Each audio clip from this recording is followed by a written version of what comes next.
Okey, kita mulakan pelajaran kita. Cikgu dah start, dah cikgu dah klik button record. Okey, kita record pengajaran kita pada pagi ini. Sebelum tu kita mulakan pengajaran kita dengan bacaan Ummul Kitab Al-Fatihah. Auzubillahi minasyaitonirrajim. Bismillahirrahmanirrahim. Alhamdulillahirabbil alamin. Arrahmanirrahim. Maliki yaumiddin. Iyyaka na'budu wa iyyaka nasta'in. Ihdinas siratal mustaqim. Siratal ladzina an'amta 'alaihim ghairil maghdubi 'alaihim waladdallin. Amin. Baiklah. Okey, kita sambung bab 10 tingkatan 4 yang terjejas kerana PKPB pada tahun lepas. Okey, yang terjejas lah, tiba-tiba terus PKP kan, maksudnya pelajar-pelajar terus dicutikan. Okey, seperti negeri-negeri lain. Baik, kita akan bermula balik PKP 2.0 bermula pada Jumaat ini untuk negeri Pahang. Jadi kita kembali pada zaman tahun lepas lah, seperti PKP 1.0 lepas, SOP-nya makin ketat. So, elok-elok pelajar boleh datang sekolah, akhirnya kena belajar di rumah, PDPR. Okey, namun begitu tiada alasan untuk tidak belajar walaupun dengan apa jua cara sekalipun. Baiklah. Okey, jangan left sebab cikgu akan catat kehadiran, cikgu akan screenshot tangkap layar kehadiran anda. Okey, sebelum tu cikgu nak tanya, okey, apa khabar semua hari ini, sihat? Boleh respon, cikgu nak dengar suara anda, lama tak jumpa, lama tak cakap. Baik, Alhamdulillah. Sihat. Alhamdulillah, okey, bagus. Sihat. Alhamdulillah, bagus, bagus, Alhamdulillah. Okey, Akid, okey Akid. Alhamdulillah. Okey. Bagus. Okey, baiklah kita teruskan dengan bab 10 tingkatan 4 pemasyuran kemerdekaan. Baik, cikgu kongsikan buku teks bersama dengan anda. Lihat paparan yang cikgu kongsikan ini. Okey, bab 10 tingkatan 4. Okey, pemasyuran kemerdekaan. Baik, sebelum negara kita menyambut kemerdekaan, kita adakan satu majlis pemasyuran dan sambutan dan persediaan sambutan sempena kemerdekaan yang akan menjelang pada tarikh 31 hari bulan Ogos 1957. Dia jadi macam pesta lah pula sebenarnya. Okay, tapi bukan pesta yang awak kenal sebelum ni. Bukannya pesta hiburan, bukannya pesta makanan, tetapi lebih tepat kita katakan sebagai pemasyuran kemerdekaan. Okey. Jadi kita dah tahu bahawa tarikh kemerdekaan kita pada 31 bulan Ogos pada tahun 1957. Okey, kejap ada telefon. Hello, Assalamualaikum. Ya. Yeah.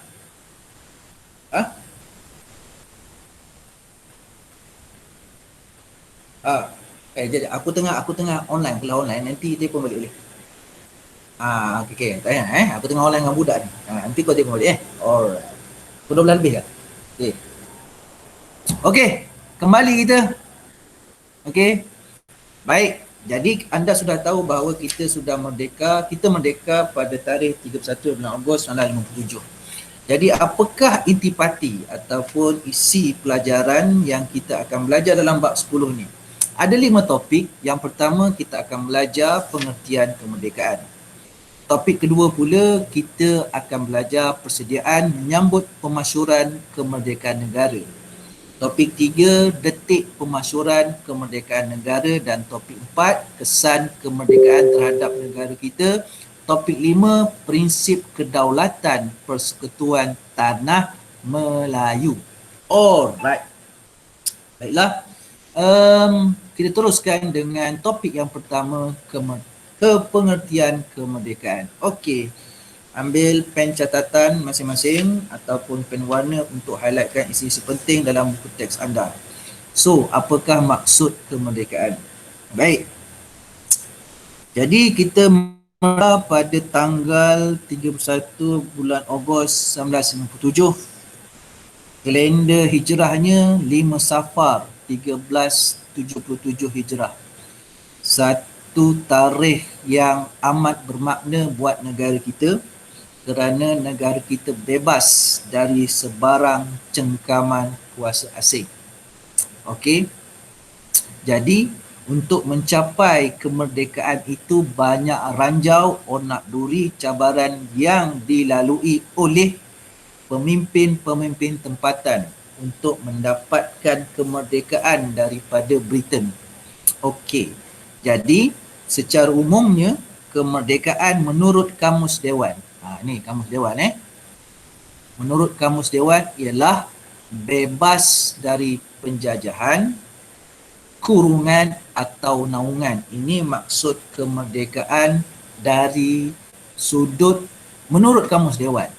Okey, menurut Kamus Dewan. Perenggan pertama ni perenggan pertama ada menyatakan maksud kemerdekaan secara umum. Apa dia? Bebas dari sebarang cengkaman kuasa asing. Highlightkan. Kemudian perenggan kedua, highlightkan takrifan kemerdekaan menurut Kamus Dewan. Sekejap cikgu nak, sebenarnya cikgu nak cari highlighter di sini. Ada ni sebenarnya. Okey, sekejap highlighter dia. Okey, alamak. Sekejap.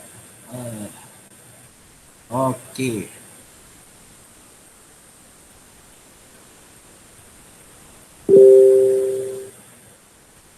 Ini dia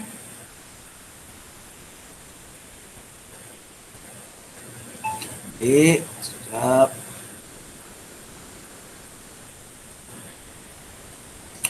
Okey, setakat ni jelas tak?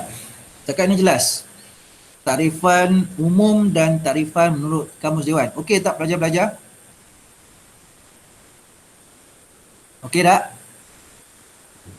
Okey. Okey alright. Baik, seterusnya.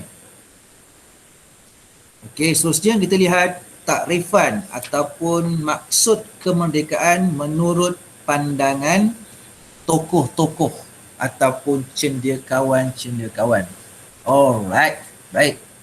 Sekejap, highlightkan dulu. Kita highlightkan dulu isi penting tadi. Okey, kita highlightkan isi penting tadi yang iaitu bebas dari sebarang cengkaman kuasa asing. Ini takrifan secara umum. Okey, untuk takrifan Kamus Dewan, bebas dari penjajahan, kurungan atau naungan. Okey, negara merdeka juga bermakna negara yang berdaulat iaitu mempunyai kuasa tertinggi. Baik. Kita lihat pula maksud kemerdekaan menurut pandangan tokoh-tokoh. Yang pertama ialah Syed Jamal ad-Din Al-Afghani. Okey, yang ni satu tokoh di Timur Tengah pada satu ketika dahulu. Okey, perjuangan bagi menghadapi penjajah hendaklah disertai semangat kebangsaan, jinsiah dan cinta akan tanah air yang merdeka, wataniah. Okey, beliau yakin rakyat perlu membebaskan diri daripada pencerobohan pihak luar dengan bersatu padu. Bersatu padu mempertahankan maruah diri bangsa, agama dan negara. Begitulah pandangan Syed Jamal ad-Din Al-Afghani tentang kemerdekaan. Jadi kuncinya semangat kebangsaan, dalam bahasa Arab jinsiah, dan cinta akan tanah air merdeka, wataniah, bersatu padu mempertahankan maruah diri bangsa, agama dan negara.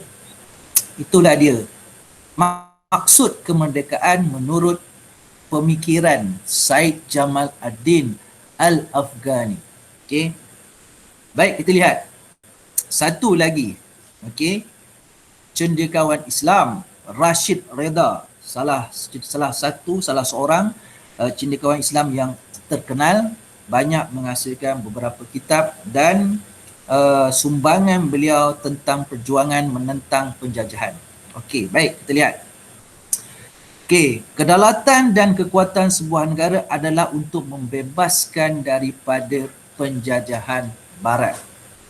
Okey, baginya kedaulatan sebuah negara adalah dengan menghidupkan sistem khalifah dan menghapuskan ikatan perkauman. Baik.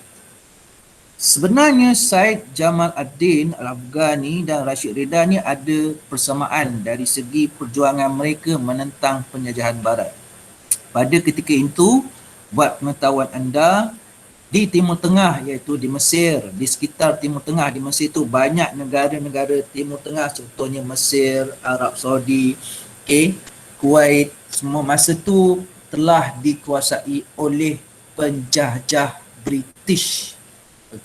Dan dalam masa yang sama, Khalifah ataupun Daulah Uthmaniyah, kerajaan Turki Uthmaniyah jatuh apabila mereka tewas dalam Perang Dunia Pertama, maka berakhirlah sistem pemerintahan Islam yang telah bertahan selama 600 tahun lebih, iaitu Empire ataupun Daulah Uthmaniyah. Jadi satu persatu wilayah yang dahulunya dikuasai oleh Uthmaniyah diambil oleh penjajah barat. Jadi di situlah timbulnya semangat cinta kepada negara. Cinta pada negara dan juga berjuang menentang penjajahan. Begitulah. Baik. Jadi itu dua pandangan tokoh-tokoh pemikir ini. Baik, kita lihat pula.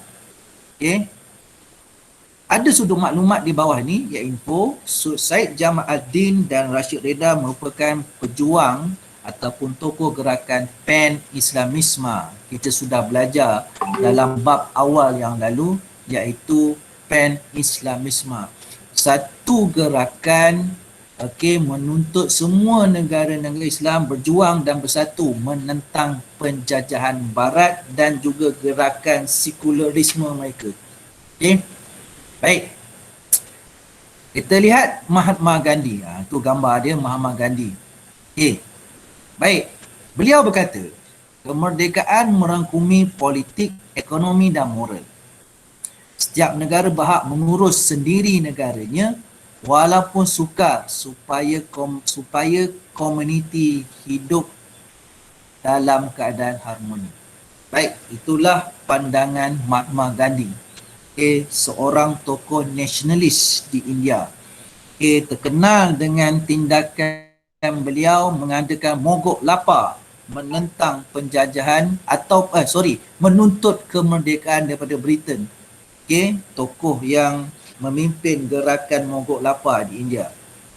Baik, seterusnya kita pergi ke benua Afrika, iaitu Nelson Mandela. Apakah pandangan beliau tentang kemerdekaan? Dia kata kebebasan bukanlah satu pertempuran untuk melawan satu kumpulan atau warna kulit, tetapi satu pertempuran terhadap sebuah sistem yang menindas.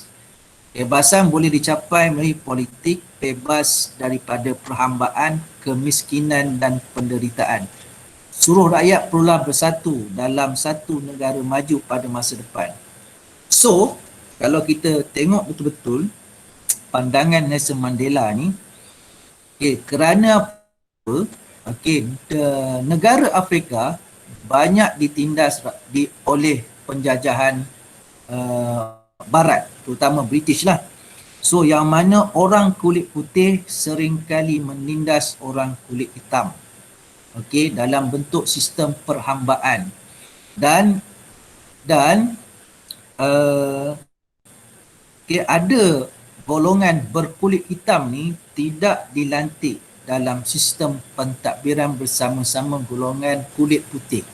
Jadi itu sebabnya takrifan ataupun pandangan Mandela ni agak berbeza dengan Mahatma Gandhi, Rashid Rida dengan Sheikh Jamaluddin Al-Afghani. Sebab keadaan politik yang berlaku di negara Afrika Selatan. Baik, kita lihat di Indonesia, Sukarno. Seorang tokoh yang sangat petah berpidato. seorang Presiden Indonesia, apakah maksud kemerdekaan? Bebas selama-lamanya, okey, merangkumi kebebasan berfikir, bertindak daripada politik penindasan dan rejim autokratik. Okey. Baik, dia kata pandailah sesuatu bangsa penjajah jika fikir bangsa yang dijajah itu akan terus didominasi oleh mereka. Okey, rakyat yang dijajah akan menganggap hilangnya dominasi asing sebagai satu pembebasan. Okey, kemerdekaan membentuk masyarakat yang baharu, demokratik tanpa kelas dan kasta. Okey, kasta ni kelas lah, susun lapis masyarakat. Juga dinamakan kasta. Okey, jadi itulah takrifan ataupun pandangan kemerdekaan menurut Presiden Soekarno. Okey, baik. Kita lihat Tunku Abdul Rahman, Perdana Menteri Malaysia. Yang pertama. Okey, kemerdekaan ibarat tempat perhentian dalam perjalanan yang jauh bagi mewujudkan sebuah negara baharu yang berdaulat. Rakyat perlu berkhidmat untuk negara baharu. Okey. Usaha tenaga dan fikiran bagi mencipta satu bangsa baru dengan cita-cita keadilan dan juga kebebasan. Itu pandangan Tunku Abdul Rahman.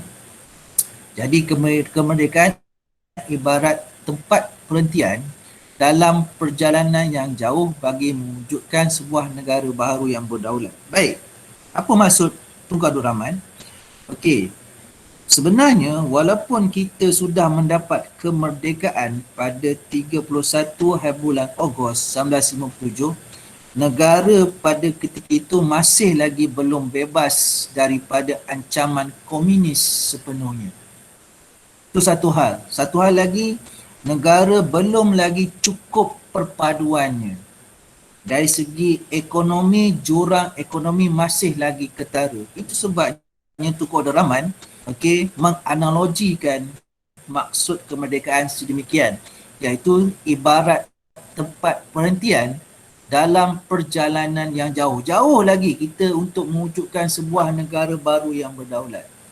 Okey, yang kita nak rapatkan jurang perpaduan, nak merapatkan lebar kemiskinan, okey, nak menghapuskan ancaman musuh dalam negara dan musuh dalam negeri. Itulah maksud Tunku Abdul Rahman. Sesuailah dengan situasi politik di negara kita pada ketika itu, pada tahun 1957, 1960.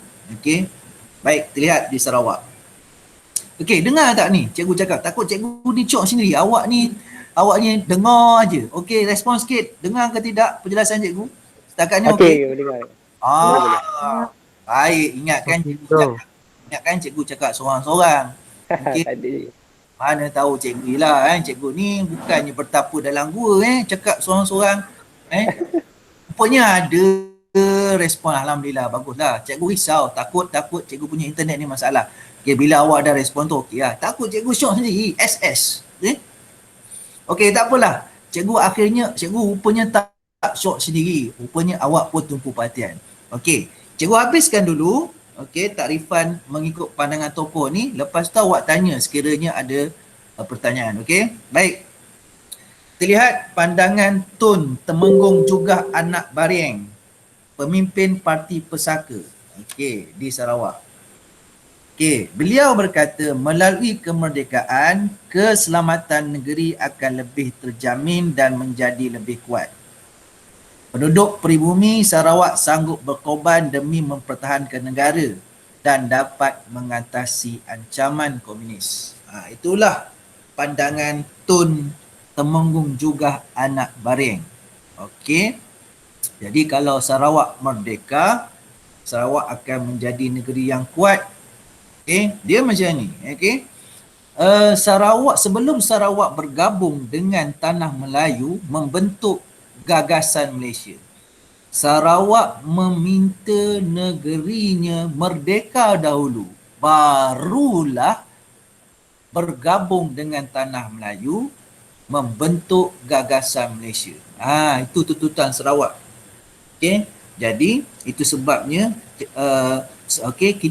Malaysia ditubuhkan pada 16 September 1963. Sebelum sebelum pembentukan Malaysia, Sarawak dan Sabah diberi kemerdekaan dahulu.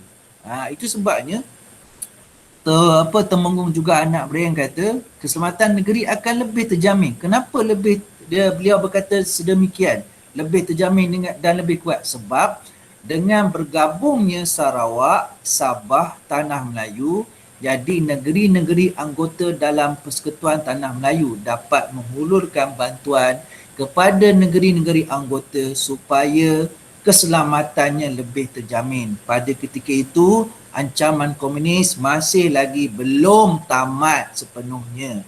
Jadi, Tanah Melayu ni mempunyai pengalaman yang lama dalam membanteras komunis. Jadi, pengalaman ini sangat penting untuk membantu Sarawak mengatasi ancaman komunis. Masa itu Sarawak menerima ancaman komunis daripada daripada pasukan Kalimantan, TNKI, pasukan Tentera Kalimantan Utara.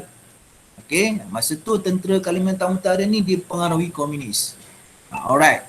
Baik, kita lihat di Sabah pula. Sabah, Okey. Menurut Tun Fuad Stephens, Ketua Menteri Sabah yang pertama, gariskan. Melalui kemerdekaan, keselamatan sosial Borneo Utara. Borneo Utara ni Sabah lah. Nama lama Sabah Borneo Utara. Okay. Dan penduduk pribumi serta generasi selepasnya akan lebih terjamin. Pembangunan lebih pesat berlaku dan mampu menaikkan semangat baharu masyarakat. Itu pandangan Ketua Menteri Sabah yang pertama, iaitu Tun Fuad Stephens. Itu dah dia, keselamatan penduduk Sabah lebih terjamin dan menikmati pembangunan yang pesat. Baik, untuk pengetahuan anda, Sarawak Sabah ni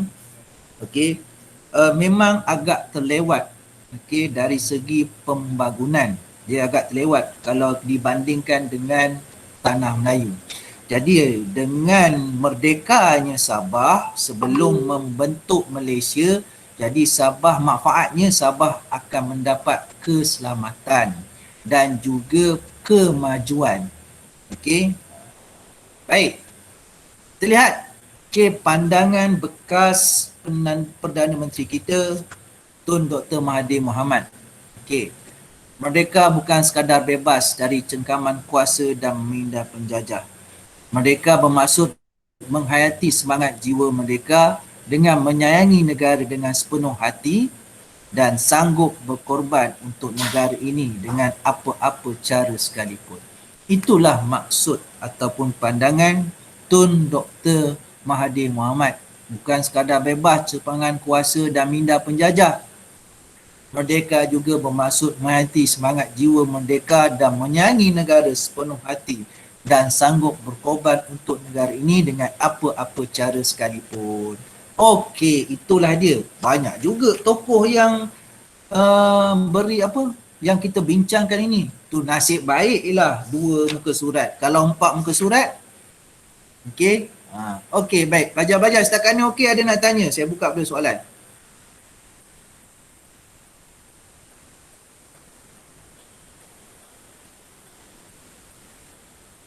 Cikgu buka pada soalan.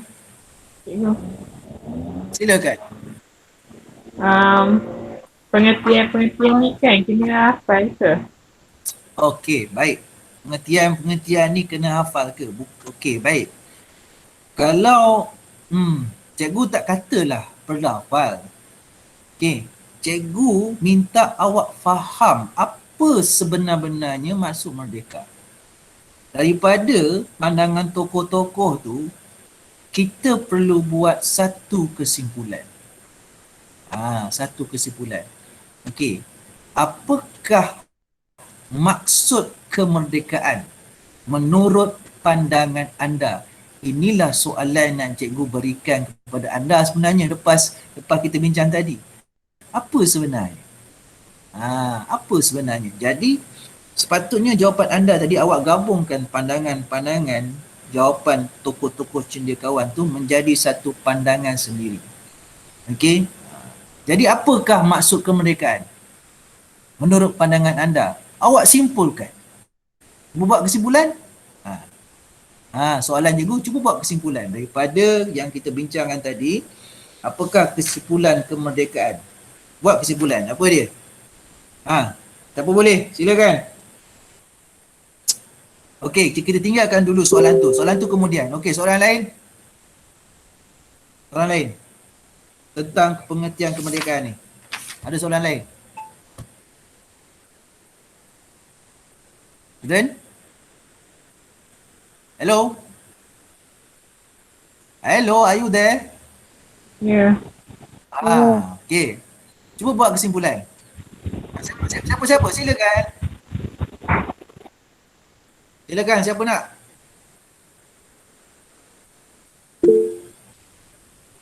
Sila. Sila.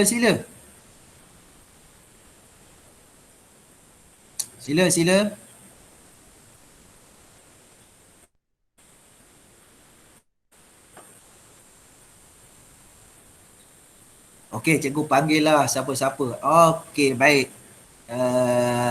Cuba jawab, cuba bagi pandangan. Apakah, okey, Aina Maisarah kata rejim autokratik ni apa? Baik. Rejim ni satu rejim ni dia ikut ayat sebenarnya. Okey, kalau dari segi politik, rejim ni bermaksud pentadbiran kuku besi. Kuku besi itu apa pula? Okey, kuku besi itu pentadbiran diktator. Okey, diktator tu pula kuku besi lah. Sebenarnya nak bagi jawapan ni. Okey, rejim ni bermaksud pentadbiran diktator berkuasa mutlak, mempunyai kuasa pembatal. Okey, jadi kuasanya mutlak. Okey, perintah perlu dilaksanakan dengan segera. Itu namanya autokratik. Okey, so selalunya autokratik pentadbirannya keras. Okey, jadi itulah maksud rejim autokratik. So itu sebabnya pemerintahan rejim, maksudnya yang pemerintahan yang kuasanya digunakan secara melampau. Okey, kuasa itu digunakan dengan melampau dengan sewenang-wenangnya sehingga rakyat tertindas. Okey, itulah rejim autokratik sebenarnya. Pemerintahan autokratik. Kan, maksudnya pemerintahan yang kuasanya sangat-sangat kuat sehingga menindas rakyat di bawah. Itulah autokratik. Itulah rejim autokratik. Okey, faham ya Aina? Okey, yang lain? Yang lain?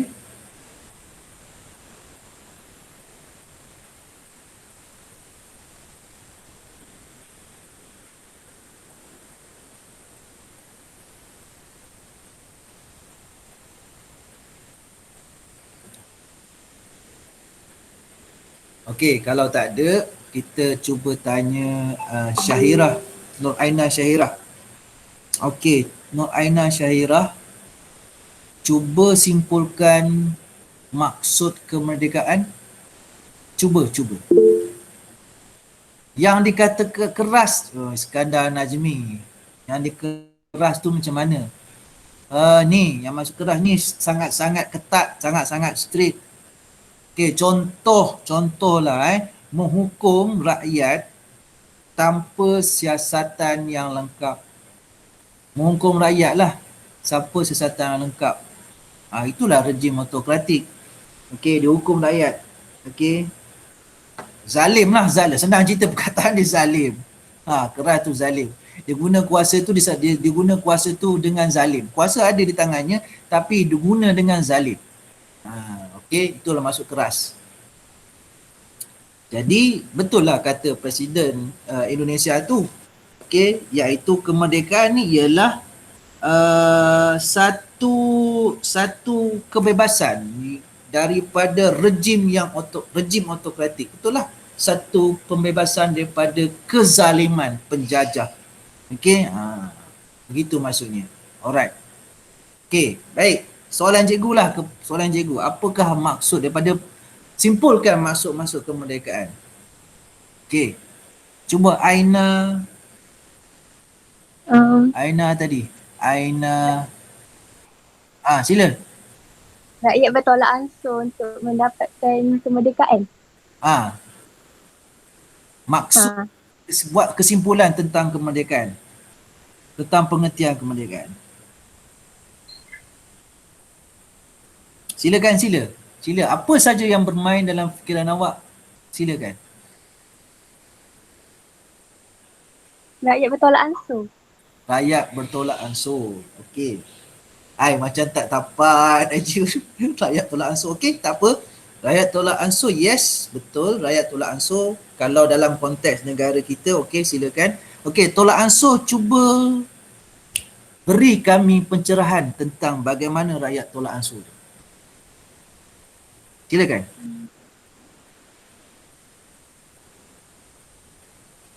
Bertolak Ha, ansur dari segi Hmm. bercampur bangsa. Okey, bagus. Sudah sel-sel otak telah berhubung dengan berjayanya. Bagus. Dalam lagi? Boleh lagi? Tambah kalau nak? Atau yang lain boleh sambung?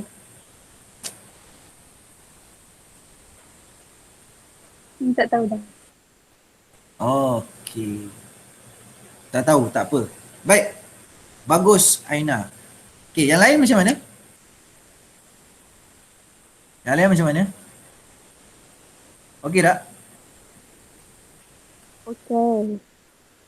Okey, Aisyah. Ada idea, Aisyah? Saya sambunglah yang Aina punya tu. Okey, bagus. Silakan, Aisyah, dengan semangatnya. Sekejap je. Ya? Ya, Aisyah. Cikgu dengar. Seperti yang Nelson Mandela kata, kebebasan bukan berkata sempurna untuk melawan satu kumpulan atau warna kulit.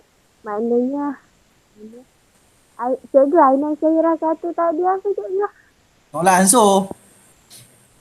Tolak ansur. Tidak mengira kaum mahupun warna kulit. Okey, baik. Baik, betul lah. Tolak ansur tidak. Okey, baik. Itu kemerdekaan. Okey, baik, cikgu murnikan jawapannya. Sebenarnya, apa-apa saja tentang kemerdekaan, awak boleh beri jawapannya. Janji dalam konteks kebebasan. Merdeka ni bebas dari sebarang cengkaman kuasa asing. Dia bebas, itu umumnya. Jadi jawapan awak, apa-apa saja boleh diterima. Okay, kalau contoh keluar dalam periksa, okay, apakah maksud kemerdekaan menurut pandangan anda? Pandangan, jadi awak bebas beri pandangan, tetapi mestilah dalam ruang lingkup kebebasan daripada cengkaman kuasa asing. Dan awak kena ingat, okay, itu masuk kemerdekaan kalau dalam konteks negara dijajah. Kalau kita nak lagi dalam lagi, okey, contoh lagi dalam, cikgu nak bawa awak lebih dalam lagi. Okey, negara kita sudah merdeka, okey, sejak tahun 57, betul tak? Tetapi adakah hati kita merdeka? Adakah jiwa kita merdeka? Adakah kehidupan kita merdeka? Tanda soal. Nampak macam mana lagi dalam lagi kita boleh kupas tentang maksud kemerdekaan. Okey, nampak tak? Jadi itu sebab cikgu cakap tadi, pandangan, apa-apa pandangan boleh diterima. Selagi mana dia dalam ruang lingkup kebebasan. Okey, sebagai contoh, okey, cikgu punya pandangan. Okey. Okey, kita negara kita ni dah merdeka sejak tahun 1957 kerana tolak ansur dan kerjasama antara kaum. Awak dah belajar negara kita merdeka tidak melalui pertumpahan darah. Betul kan? Betul tak? Betul tak?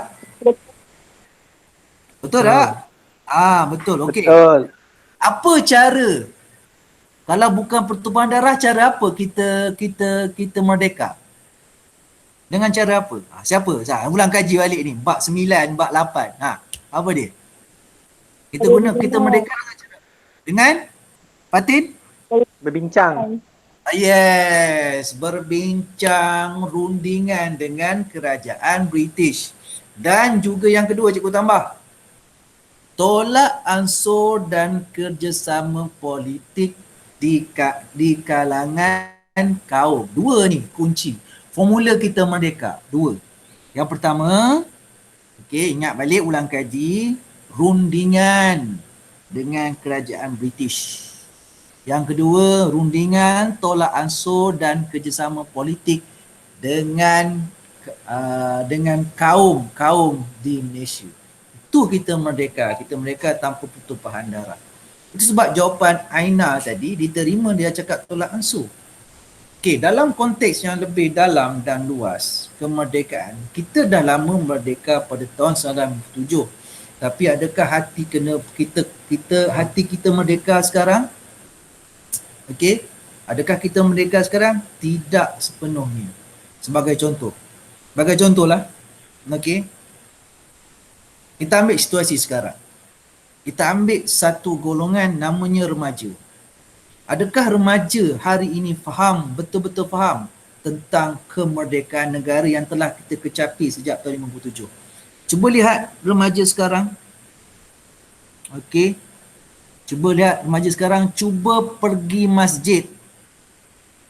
Cuba kira berapa orang remaja di masjid tiap-tiap hari. Cuba kira remaja yang berada di masjid mendengar, belajar kuliah agama. Cuba lihat, adakah kita ni betul merdeka? Berapa ramai antara kita, bukan remaja lah, orang lain lah, selain tu golongan dewasa pun turut sama, terjebak dengan budaya gadget yang keterlaluan, yang melampau ni. Berapa ramai?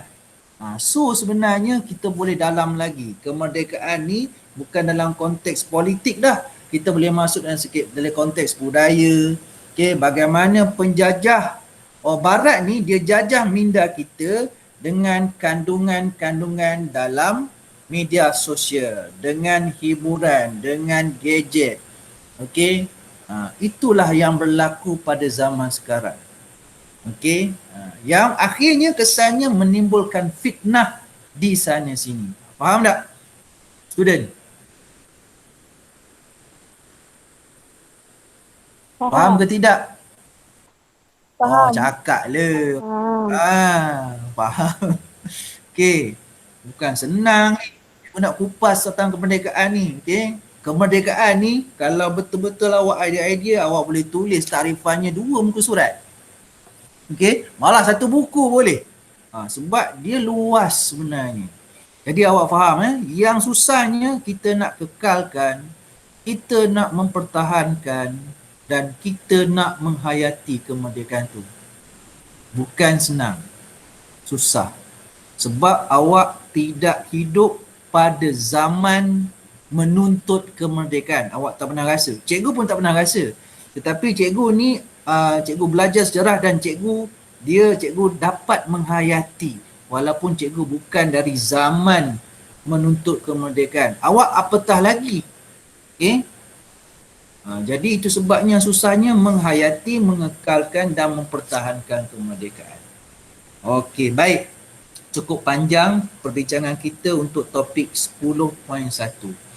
Jadi pelajar-pelajar, cikgu nak tanya buat kali terakhir, ada tak sebarang soalan tentang topik 10.1 pengertian kemerdekaan? Atau ada murid yang nak share pandangan dia tentang kemerdekaan ni, dia nak tambahkan, dia ada sisi lain atau sudut lain pandangan tentang kemerdekaan, silakan cikgu bagi masa. Silakan. Kalau ada lah. Ada? Tak ada ke? Tak ada. Baik, kalau tak ada, betul tak ada ni? Kalau tak ada, kita teruskan dengan topik 10.2. Okey. Topik 10.2, persediaan menyambut pemasyuran kemerdekaan negara. Okey, topik ini dia ringan je lah. Tentang persediaan menyambut pemasyuran saja. Dia ringan saja. Okey, baik. Jadi kemerdekaan negara perlu dimasyurkan dengan persediaan menyambut pemasyuran tersebut. Okey, kita beritahu kepada orang ramai, kita akan merdeka. Ni dah kita beritahu selepas baliknya Tunku Abdul Rahman daripada London, okey, berjaya menuntut kemerdekaan daripada kerajaan British. Tunku Abdul Rahman terus stop di lapangan terbang di Melaka. Okey, kemudian di Bandar Hilir Melaka, Tunku Abdul Rahman mengisytiharkan tarikh kemerdekaan negara. Mengapakah Tunku Abdul Rahman memilih Bandar Hilir Melaka? Sebab Bandar Hilir Melaka lah, tempat inilah satu wilayah yang mula-mula dijajah oleh Portugal. Inilah dia tanah yang mula-mula dijajah. Okey, tanah di negara kita yang mula-mula dijajah oleh kuasa barat iaitu Portugal. Sebagai simbolik kita nak merdeka, so itu sebabnya Tunku Abdul Rahman dia isytiharkan tarikh kemerdekaan di Bandar Hilir Melaka sebagai isyarat bebas daripada cengkaman kuasa asing sejak zaman Portugal lagi. Macam itulah. Okey. Baik, Baik, kita lihat perenggan kat sini. Okey, beberapa persediaan diatur pada peringkat persekutuan dan negeri. Okey. Baik, ada penubuhan jawatan kuasa, kemudian ada upacara-upacara tertentu. Okey, contohnya di Padang Kelab Selangor, Setiada Merdeka. Okey, baik, kita teruskanlah kepada persediaan dia. Okey, yang pertama, okey, penubuhan jawatan kuasa persediaan fizikal. Okey, baik. Jadi jawatan kuasa ni sangat-sangat penting kerana dia berkaitan dengan fizikal sebelum kemerdekaan. Okay. Jadi sebelum sambut kemerdekaan, apa yang kita perlukan? So di sini, okay, kita akan membangunkan satu prasarana khas, iaitu sebuah pembinaan stadium untuk meraihkan kemerdekaan. Dahsyat ni, bukan untuk main bola rupanya stadium ni. Okay. Jadi Stadium Merdeka, kalau awak nak tahu, sampai hari ini masih ada di Kuala Lumpur, dan binaannya tujuan pertamanya bukan untuk main bola, bukan untuk buat Olimpik, bukan untuk sukan, untuk meraihkan kemerdekaan. Inilah tanggungjawab penting bagi jawatan kuasa persediaan fizikal. Okey, membina Stadium Merdeka. Okey. Baik, Stadium Merdeka ni diberi selepas sambutan kemerdekaan tersebut. Jadi, yang kedua adalah membina istana untuk Yang di-Pertuan Agong pertama. Okey, tu dia jawatan persediaan fizikal. Okey, tu yang kedua lah. Yang ketiga, lagu rasmi kebangsaan perlu diwujudkan untuk diperdengarkan di kalangan rakyat semasa upacara itu nanti. So, lagu rasmi kebangsaan, iaitu lagu negaraku itulah. Okey. Baik, jadi untuk tujuan tersebut ada satu lagi jawatan kuasa kecil, iaitu jawatan kuasa pemilihan lagu kebangsaan. Okey, yang mana Tunku Abdul Rahman menjadi pengerusi, dibantu oleh Yaakob Abdul Latif. Pada masa itu beliau adalah pengarah Jabatan Penerangan. Baik, ada beberapa calon lagu yang tersenarai dalam jawatan kuasa tersebut. Lagu yang dipilih ialah lagu Negeri Perak. Okey, lagu kebangsaan Negeri Perak daripada lagu Terang Bulan ni. Okey, lagu Terang Bulan, iramanya, lagunya adalah irama dan lagu Terang Bulan ni menjadi lagu kebangsaan Perak. Kita pilih sebagai lagu kebangsaan, diolah dan liriknya ditulis oleh Saiful Bahari. Lagunya berasal daripada lagu Terang Bulan, lagu kebangsaan Negeri Perak. Kalau awak tak percaya, boleh rujuk YouTube. Awak cuba type pada YouTube tu lagu kebangsaan Negeri Perak. Cuba awak dengar. Memang mirip dengan lagu kebangsaan negaraku kita. Cumanya dia ada berbeza sedikit dia punya tone dia lah. Tapi secara kasarnya lagunya sama je, iramanya sama je. Lirik je tukar. Okey, dan lagu negara aku ni dirancapkan sedikit. Baik, beat dia naik sikit. Okey, baik. Okey, jadi tu yang ketiga. Okey, yang pertama stadium, yang kedua istana negara, yang ketiga lagu kebangsaan, dan yang keempat pemilihan ataupun penggunaan bendera Persekutuan Tanah Melayu. Okey. Jadi pada masa itu kita sudah ada bendera persekutuan lah yang telah direka oleh Muhammad Hamzah, okey, iaitu seorang kaki tangan Jabatan Kerja Raya Negeri Johor. Baik, Muhammad, tentang bendera ni sebenarnya ada satu pertandingan mereka cipta bendera persekutuan yang mana saudara Muhammad Hamzah ni telah menyertainya dan menang dalam pertandingan tersebut. Jadi reka cipta Muhammad Hamzah ni dimurnikan menjadilah bentuk seperti dalam buku teks awak lihat di sini.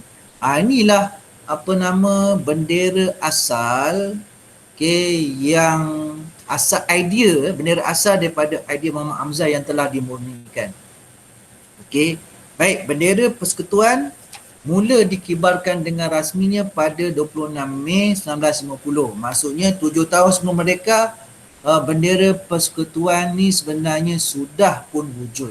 Sebab kita belajar balik dalam bab-bab yang lalu, pada tahun 1948 Persekutuan Tanah Melayu dah dibentuk. Pada masa itu kita tahu bahawa Persekutuan Tanah Melayu ni adalah satu sistem beransur-ansur memindahkan pentadbiran daripada British kepada penduduk tempatan. Jadi itu sebabnya bendera persekutuan ni sudah diwujudkan sejak tahun 1950 lagi. Okey. Baik, tu yang ketiga kan. Yang satu, dua, yang keempat. Baik, kita lihat yang kelima. Jata negara. Jata negara seperti dalam buku teks di paparan Okey, jata negara diperkenankan oleh Raja-Raja Melayu pada 30 Mei 1957. Jadi kalau kita lihat jata negara itu ada 2 ekor harimau yang memegang perisai. Di atas perisai ada bulan sabit dan bintang. Seterusnya di bawah harimau dan perisai ada satu ribbon, ribbon, yang ada tulis Jawi dan tulis Rumi bersekutu bertambah mutu. Okey, baik. Dan seterusnya yang keenam, pemilihan bunga kebangsaan. Bunga raya dipilih oleh Tunku Abdul Rahman sebagai bunga kebangsaan. Okey, kalau awak nak tahu, setiap negara di Asia Tenggara ni ada bunga kebangsaannya masing-masing. Dan awak jangan tanyalah bunga kebangsaan Thailand, cikgu tak ingat. Bunga kebangsaan Singapura, cikgu tak ingat. Tapi bunga kebangsaan Malaysia adalah bunga raya. Okey, baik. Baik, itulah dia jawatan kuasa persediaan fizikal setakat tu. Okey. Itu jawatan persediaan fizikal yang menyediakan fizikal. Jadi berapa kita ulang kaji balik? Yang pertama stadium. Yang kedua istana negara. Kita buat rumusan. Boleh catat kan? Jawatan persediaan fizikal menyediakan, disediakan apa? Membina stadium, istana negara, membentuk ataupun mencipta lagu kebangsaan, menggunakan bendera persekutuan, kemudian jata negara, dan yang keenam adalah bunga raya sebagai bunga kebangsaan. Okey, itulah dia peranan jawatan kuasa persediaan fizikal. Okey, jelas tak dekat sini? Okey tak? Okey. Okey, ada nak tanya? Jelas. Okey. Jelas dia ringan je ni. Topik ni ringan je. Okey, baik, kita lihat. Seterusnya muka surat 237 iaitu jawatan kuasa sambutan. Persediaan fizikal lain, sambutan lain. Sambutan ni tentang sambutan saja. Okey, baik. Jadi bila sebut sambutan, tentulah dia lebih kepada nak meriahkan sambutan itulah. Pada peringkat seluruh negara. Ibu kota, negeri, daerah, semua sekali lah, bandar, jalan raya. Baik. Okey, di ibu kota Kuala Lumpur, bangunan-bangunan di sekitar bandar, jalan raya dan juga padang kelab Selangor dihiasi lampu-lampu. Lampu-lampu lah. Okey, lampu-lampu neon sebagai tanda sambutan menjelang kemerdekaan, terutama pada seminggu sebelum merdeka, lagi meriah.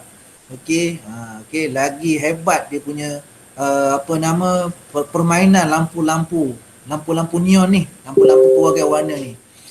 Okey, 75,000 bendera persekutuan tanah Melayu ditempah khas dari kilang kain dijemput dan dibawa dengan kapal laut. Maksudnya kita tak ada nak buat dekat dalam Malaysia ni. Okey, bendera ni terpaksa buat di luar negara. Okey, dan dibawa dengan kapal laut sampai macam tu sekali. Bayangkan. Okey, nak buat bendera. Okey. Baik, kalau awak lihat gambar itulah dia, pintu-pintu gerbang nak masuk ke ibu kota dihias dengan lampu, ada tulisan Cina, ada tulisan Melayu, ada tulisan Jawi kan. Ada tulisan Rumi, okey. Ada dalam pintu gerbang ada bentuk menara, ada bentuk kubah dan sebagainya. Dihiaskan dengan lampu dan sinaran warna-warni. Okey. Dan kalau kita tengok kereta akhbar di sini, menteri-menteri memakai baju khas yang dijadikan sebagai pakaian seragam sepenuh hari kemerdekaan.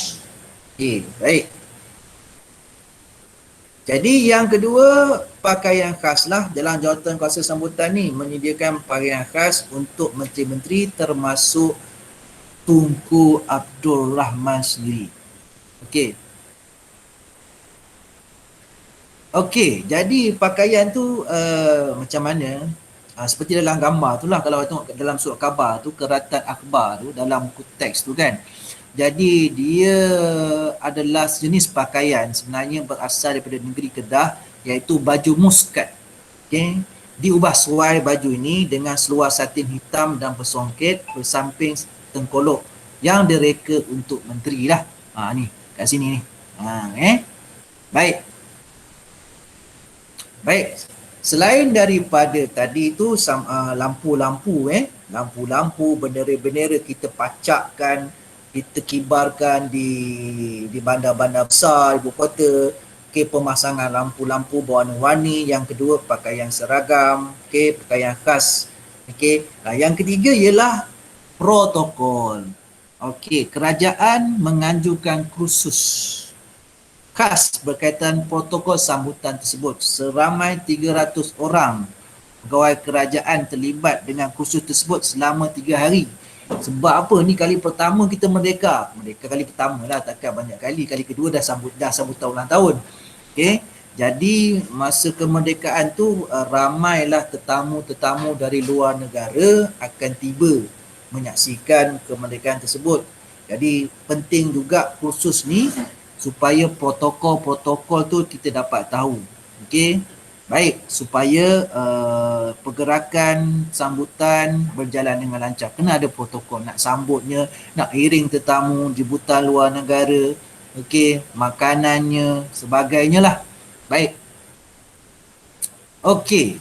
Selain daripada itu, semua pegawai dan kaki tangan kerajaan diberikan gaji seminggu lebih awal untuk memberi peluang menyambut kemerdekaan. Bagus ni, seronok ni. Pada zaman tu je lah, sekarang ni tak ada macam tu.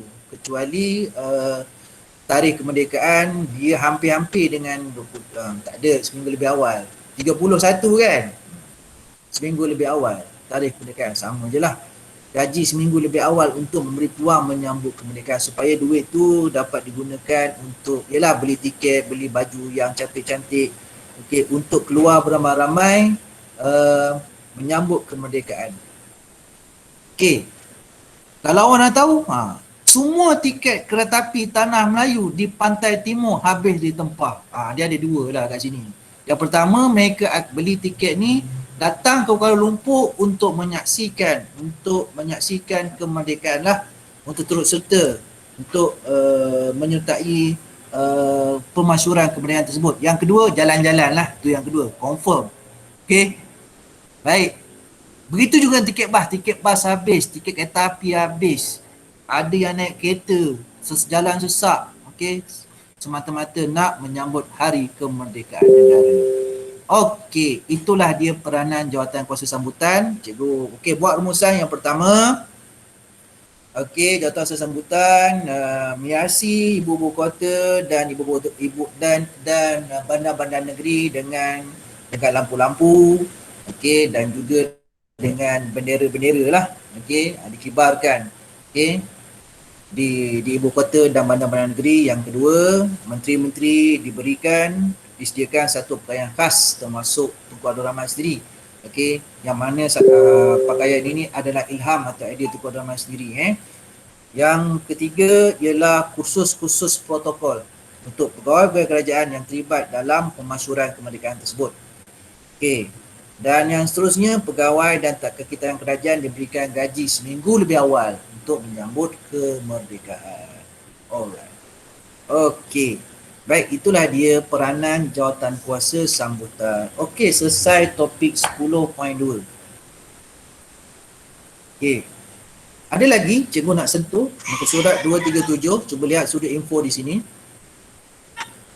Ada beberapa jawatan kuasa ditubuhkan, seperti jawatan kuasa Pusat Perayaan Merdeka dipengerusikan oleh Tunku Abdul Rahman, jawatan kuasa Kerja Pusat Merdeka diketuai Datuk Abdul Razak Husin, jawatan kuasa Perayaan Ibu Kota Persekutuan dipengerusikan oleh HSD, jawatan kuasa Derma Perayaan Kemerdekaan untuk menguntit derma membantu perbelanjaan sambutan mereka. Jadi semua jawatan kuasa yang cikgu sebutkan tadi adalah di bawah jawatan kuasa sambutan. Okey. Baik, ada soalan setakat ini?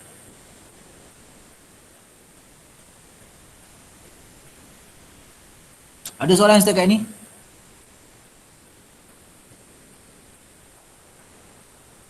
Halo?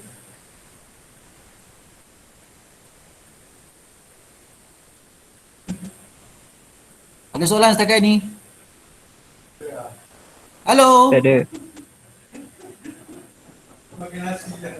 Makan nasi dah ke? Pukul 12.20. Kenapa wilayah persekutuan dijadikan ibu kota? Nur Aisyah binti, kenapa wilayah persekutuan? Kenapa Kuala Lumpur dijadikan ibu kota? Ya, macam tu Baik. Kuala Lumpur dijadikan ibu kota. Sebenarnya pelajar-pelajar, Kuala Lumpur ni sebenarnya adalah milik, kejap, ada soalan lagi. Cikgu cakap, cikgu, kenapa wilayah persekutuan dijadikan ibu kota? Soalan saya pelik. Memang pelik sikit lah. Patutnya mengapakah Kuala Lumpur dijadikan ibu kota? Baik. Untuk pengetahuan anda, Kuala Lumpur ni adalah sebenarnya Selangor punya kawasan. Selangor punya.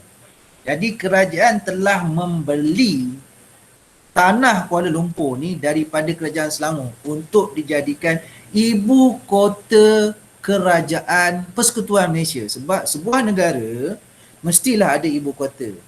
Okey, ada beberapa bandar dalam Persekutuan Tanah Melayu dicalonkan sebagai ibu kota Persekutuan Tanah Melayu. Antaranya Taiping Perak. Taiping pernah menjadi calon ibu kota Persekutuan Tanah Melayu. Calon kedua Kuala Lumpur, dan ada lagi lah bandar-bandar besar, Johor Bahru pun ada. So Kuala Lumpur telah dipilih kerana kedudukannya strategik di pantai barat, di tengah-tengah kawasan strategik. Jadi Kuala Lumpur dipilih sebagai ibu kota Persekutuan Malaysia. Di situlah pusat pentadbiran kerajaan, mesti ada lah. Okey, jadi ibu kota ni sebenarnya pelajar-pelajar, ibu kota adalah pusat pentadbiran kerajaan sebenarnya. Okey, jadi di situlah. Tetapi pada hari ini pusat pentadbiran kerajaan di Kuala Lumpur sudah dipindahkan ke Putrajaya. Kalau tak masih dalam Kuala Lumpur lagi. Kenapa dipindahkan ke Putrajaya? Sebab kesesakan. Kuala Lumpur dah makin besar, makin padat, makin sesak. Jadi kaki tangan kerajaan nak pergi ke bangunan kerajaan, nak pergi kerja, sesak ni, dah sesak. Dengan Kuala Lumpur tu menjadi pusat atau hub perniagaan lagi, pusat dagangan lagi, pusat kerajaan, jadi memang crowded lah. Itu sebabnya cikgu tak ingat tahun bila pusat pentadbiran kerajaan dipindahkan Putrajaya. Cikgu tak ingat dah masa tu. Tak ingat dah. 2000, cikgu tak ingat 2000 berapa. Okey, 2002. Cikgu tak ingat lah. Tahun 2000 lah. Macam tu lah. Jadi itu sebabnya mengapa Kuala Lumpur dijadikan ibu kota, sebab kedudukannya strategik. Okey, di tengah-tengah pantai barat. Okey. Alright. Dan Kuala Lumpur tu Kuala Lumpur kan dulu ada lombong biji timah di situ. Dan Kuala Lumpur ni memang kawasan yang pertama membangun. Dia sangat pesat membangun sebab di kawasan tersebut adanya kawasan biji timah Kuala Lumpur kan. Jadi memang kawasan itu sebelum ni telah dimajukan oleh British kerana kawasan itu satu ketika dahulu adalah kawasan lombong biji timah. Sangat-sangat kaya dengan biji timah. Sekarang dah habis dah biji timah, tak ada dah. Itu sebabnya Taiping pun pernah menjadi calon ibu kota. Sebab Taiping tu memang kaya kawasan biji timah di lembah sekitarnya. Dia dekat dengan lembah Kinta. Dekat situ lembah Kinta ni memang sangat-sangat kaya dengan biji timah. Alright, baik. Soalan lain? Baik. Kenapa merah putih dia ada 11? Baik. Cuba kira berapa. Sekarang ada berapa? 14 kan? Sekarang ada 14. Jalur tu ada 14. Kenapa 14? 14 buah negeri. Baik. Pada masa itu kita merdeka, awak kena ingat Sabah, Sarawak, Singapura belum lagi bergabung dengan Tanah Melayu menjadi Malaysia. Jadi sekarang ni merdeka ni awak ingat 31 Ogos 1957 yang merdeka adalah Tanah Melayu sahaja. Tanah Melayu sahaja. Sabah tak merdeka lagi. Sarawak belum merdeka lagi. Masih dijajah oleh Sabah menjadi jajahan British. Singapura kekal sebagai pelabuhan yang ada kepentingan untuk British. Itu sebabnya benderanya ada 11. 11 tambah 3. 3 tu Singapura, Sabah, Sarawak. Memang ada sebelah lah. Kan? Bagus apa pun soalan tu. Kalau awak tak tanya, yang lain pun tak tahu. Awak tanya, yang lain pun tahu. Saya tahu yang lain pun tak tahu ni. Dia buat-buat tahu je kan. Soalan lain.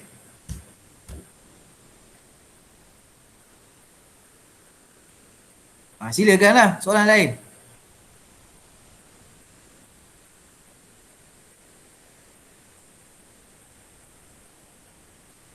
Ada ke soalan lain?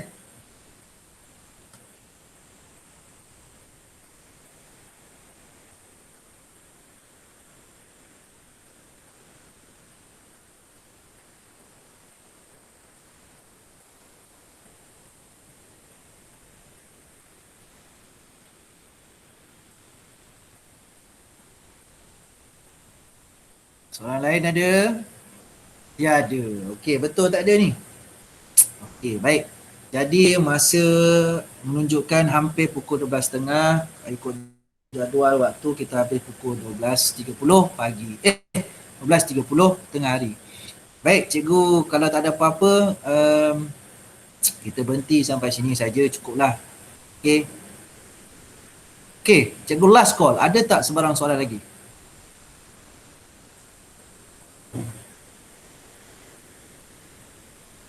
Ada tak sebarang soalan lagi? Kalau tak ada, baiklah. Jangan pergi mana-mana. Cikgu nak tangkap layar awak punya kehadiran lah. Jangan gerak, jangan ke mana-mana dulu kejap jangan lari lah kan. Orang nak ambil kehadiran ni, nak tangkap layar, nak screenshot ni. Ada. Tiba-tiba ramai pula nak dekat habis ni. Amboi.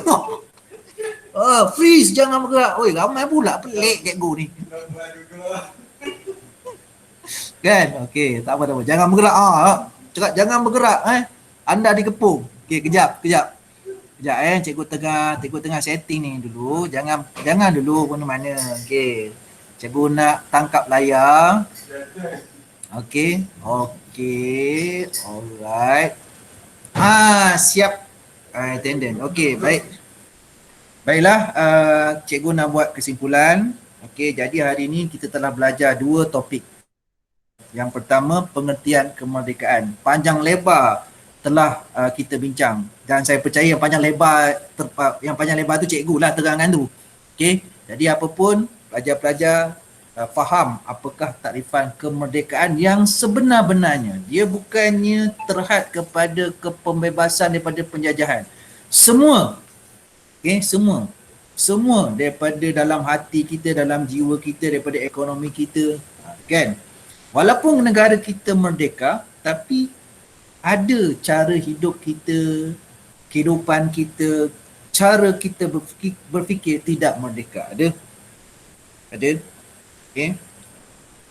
Contoh yang cikgu sebutkan tadi kan, berapa ramai rakyat kita, remaja kita, golongan dewasa, semualah rakyat kita ni yang terpengaruh dengan penjajahan halus oleh barat melalui media sosial, melalui gadget-gadget, melalui pemikiran sekularisme, melalui gaya hidup liberalisme, yang mana akhirnya Islam di negara kita ni akan menjadi asing satu hari nanti, dan memang sedang berlaku sekarang, yang mana sekarang ini, hari ini inilah dia yang cikgu cakap, akhir zaman. Kita berada di penghujung akhir zaman, tanda-tanda kecil sudah banyak berlaku.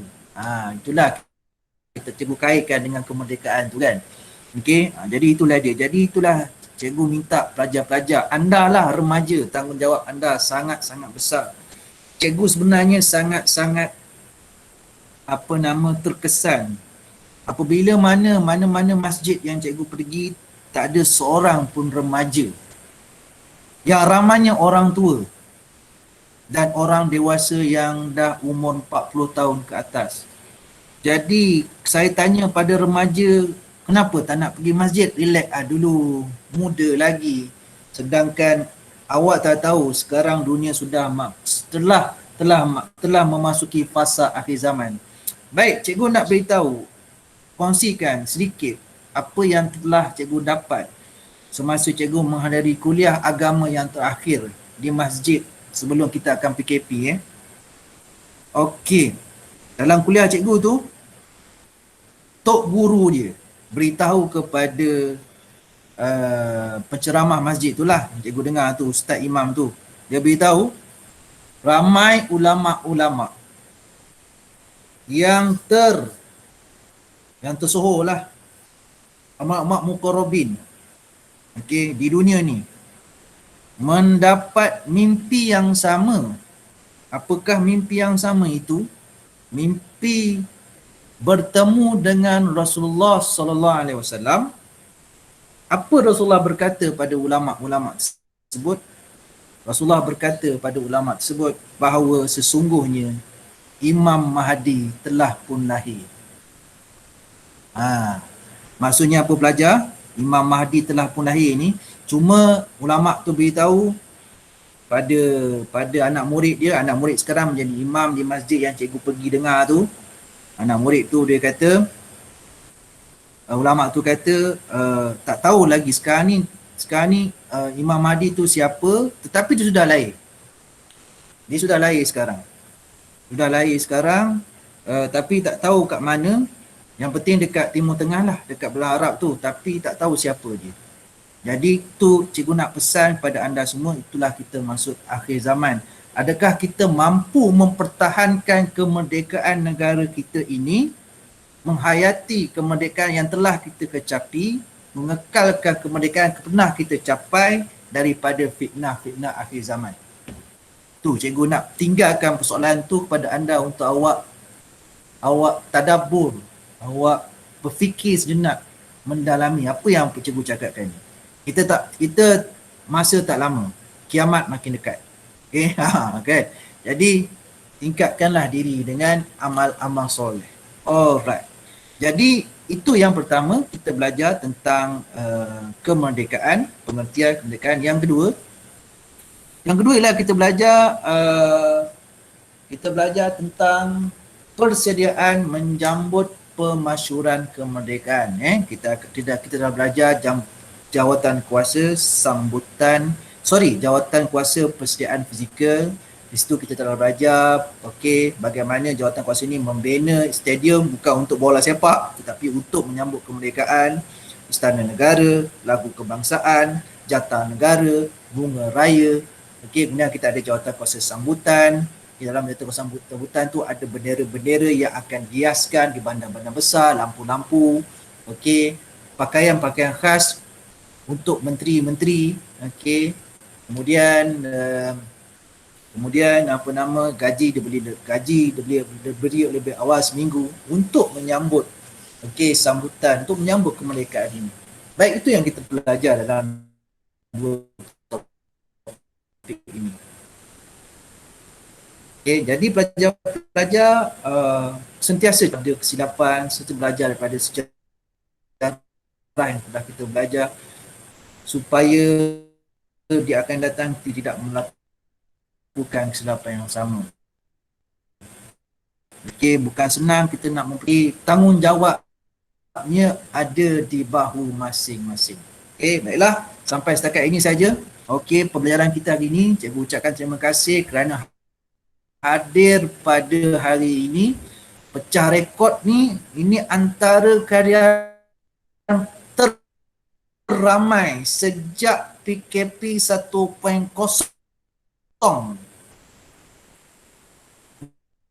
bermula. Sejak PKP tahun bulan 3 tahun lepas. Inilah antara kehadiran terramai. Ucapkan Assalamualaikum, antara kehadiran terramai yang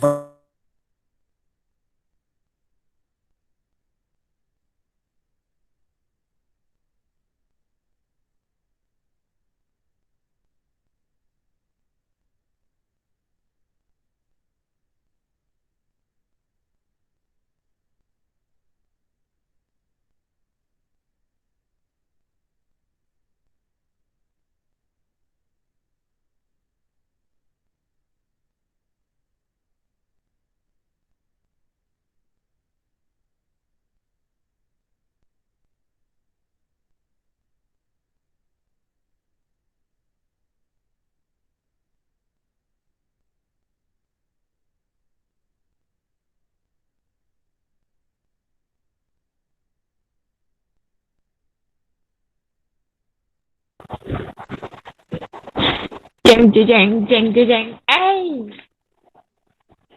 Weh, tenang lu, rekod lagi tu. Masih rekod.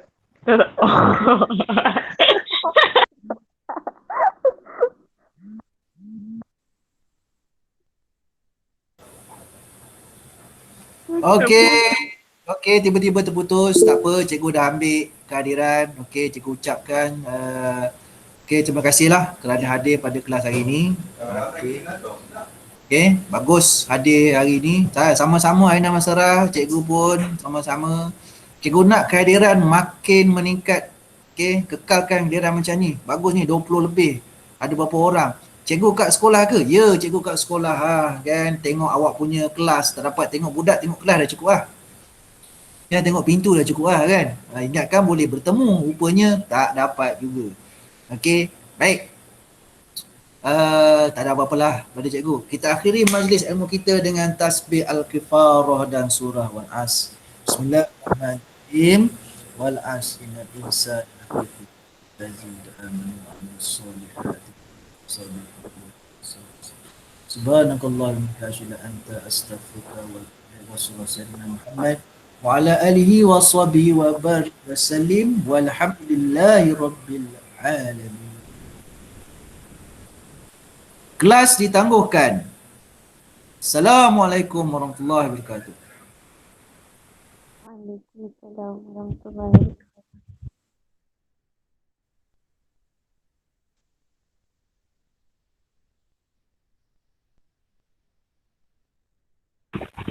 Malunya. Oh my god. Aduh. Ayo Ida. Aku dah Aku ingat ke cikgu tak stop record lagi. Aduh, aku baru je nak menyanyi tadi. habis tidur ke? Okay, bye-bye. Bye.